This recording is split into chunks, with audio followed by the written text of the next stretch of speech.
Hey everyone, today we're going to talk about heed the true anchor, not the news anchor. Two different things.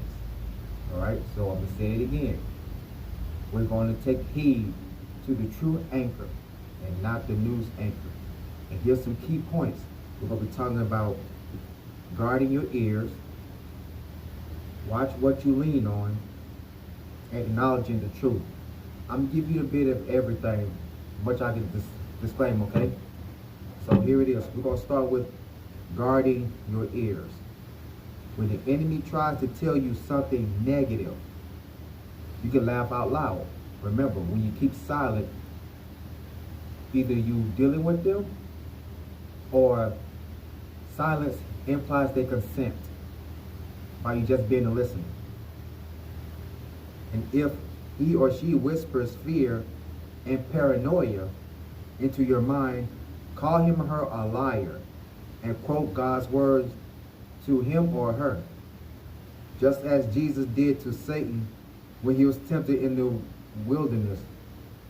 Now you can see about that in the book of Matthew, chapter 4, verse 1 through 11. And before we get to that, that's the 411. 1, 2, 3 on the video time. That's something to think about that. Now let's look further into this. You may be familiar with Romans 10 and 17. Faith comes by hearing, and hearing by the word of God. What you may not realize is that, like faith, fear comes by hearing and listening to the news, to the world around you.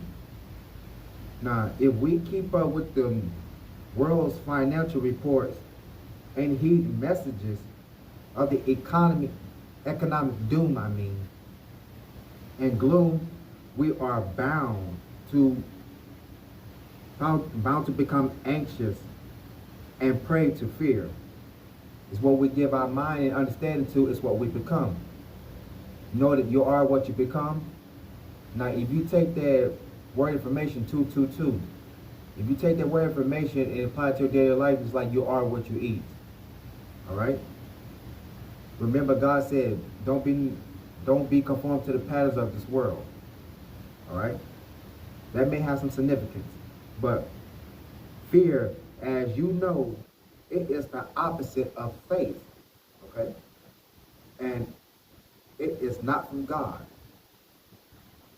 For God has not given us the spirit of fear, but the power, y'all,